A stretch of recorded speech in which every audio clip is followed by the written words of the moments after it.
اس طرف پاکستان کر دیا، اس طرف پاکستان کر دیا، بیچ میں ہندوستان کو چھوڑ دیا۔ تو ہمیں آپس میں نفاق پیدا کرنے کے واسطے یہ عیسائیوں نے بھی گیم کھیلا تھا، اور آج اسی طریقے سے فلسطین کی جگہ کو قبضہ کر یہودیوں کو دیا گیا، جبکہ یہودیوں پہ جو ظلم کیا تھا وہ ہٹلر جو کہ ایک عیسائی تھا، اس نے ظلم کیے تھے،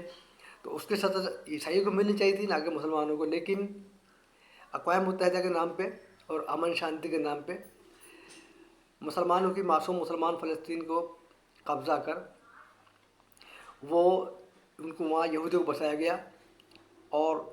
آدھا آدھا حصہ وہ تقسیم کر دیا گیا۔ لیکن آج آدھے کی بات تو بہت دور کی بات ہے، آج ایک غزہ پٹی ہے اور ایک فلسطین کا کچھ علاقہ باقی ہے جہاں پہ اسے دو حصوں میں تقسیم کر دیا گیا ہے۔ غزہ کے حصے کو خاص طور سے جیل بنا دیا گیا ہے، اور ایسی جیل بنا دیا گیا ہے کہ جس کا تصور نہیں کیا جاتا۔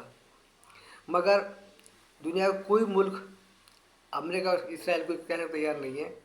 کہ آپ جو ہے امن شانتی کے ساتھ رہیں، اور ایسا دو دیشی سمجھوتا کر لینا چاہیے کہ جس میں اسرائیل کا بھی راشٹر مانا جائے اور فلسطین کو بھی ایک راشٹر مانا جائے، لیکن صرف قراردادیں پاس ہو رہی ہیں، اور ان قرارداد کو OIC اسلامک جو سوسائٹی ہے اسلامی ملکوں کی، وہ صرف ایک اعتراض کرتی ہے، اور اعتراض کرنے کے بعد خاموش ہو گئی۔ جمعہ کے روز ان کے یہاں میٹنگ ہوئی، لیکن اس کا کچھ نہیں ہوا۔ حملے برابر جاری ہیں، آج بھی جاری ہیں، اب بھی جاری ہیں۔ کل رات ایک مسجد پر حملہ کیا ہے اسرائیل نے، جس میں 400 لوگ شہید ہوئے ہیں۔ چھوٹے چھوٹے معصوم بچے زخمی ہیں، چیخ چلا رہے ہیں، دوائیاں نہیں ہیں، اور لاشیں رکھی ہوئی ہیں دفنانے کے لیے، تابوت نہیں ہیں، جگہیں نہیں ہیں، کیونکہ بہت چھوٹا علاقہ ہے جو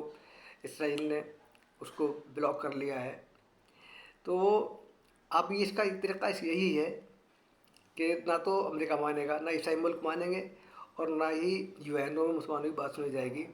تو اب مسلمانوں کو نئے طریقے سے سوچنا یہ چاہیے کہ مسلمانوں کو اسرائیل اور امریکہ کا بائیکاٹ کرنے کے بجائے ان اسلامی ممالک کا ہی بائیکاٹ کرنا چاہیے، ان کے خلاف ہی احتجاج کرنا چاہیے۔ اگر یہ لوگ ہی تیل بند کر دیں، امریکہ اور یورپین کنٹریز کا گیس بند کر دیں، تو یہ خود جو ہے اسرائیل بہت ہی آسانی سے مانے گا کہ جو سرحدیں ہیں غزہ کی وہ اس کو کھول دے، اور جو امدادی جو سامان ہے وہ وہاں چلا جائے۔ تو اور اس کا پھر جو سعودی عرب کے جو بڑا ملک ہے اس اپنا کردار ادا کرنا چاہیے تھا، اور وہ بالکل ادا نہیں کر رہا، کیونکہ جو جیسے شاہ فیصل تھے، جب کبھی انہوں نے یہ کیا تھا کہ وہ امریکہ کا بائیکاٹ کرنا چاہتے تھے تو ان کی ہلاکت ہوئی تھی۔ تو 7 سلمان اگر چاہے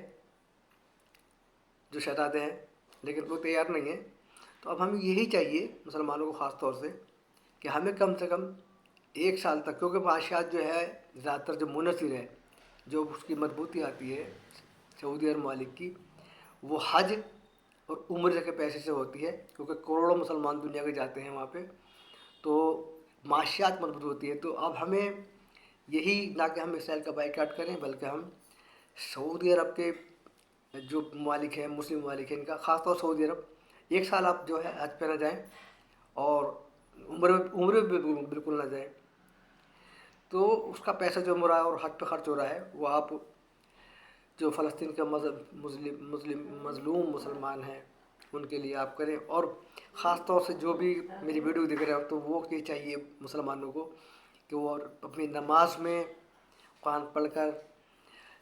مظلوم مسلمانوں کے لیے دعا کیجیے،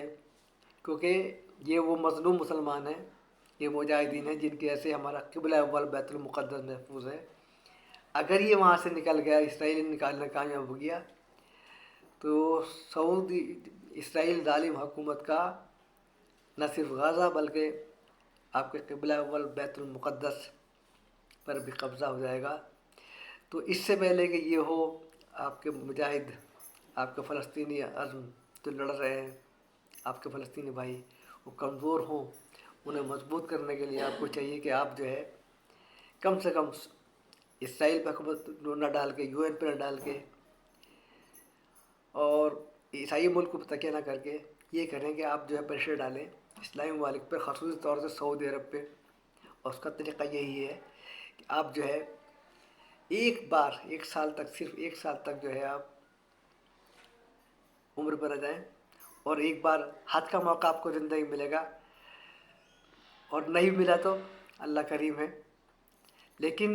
اگر فلسطین کے مجاہدین وہاں سے اسرائیل ہٹانے میں کامیاب ہو گیا اپنی سازش میں، تو جو آپ کا قبلہ اول ہے بیت المقدس، وہ آپ سے چھن جائے گا، اور جس کی بھرپائی جو ہے وہ ناممکن ہوگی. سب ایک بار پھر مل کے اپنے فلسطینی بھائی کو دعا کرتے ہیں، اللہ تعالیٰ انہیں سلامت رکھے، خیر سے رکھے. السلام علیکم ورحمۃ اللہ وبرکاتہ.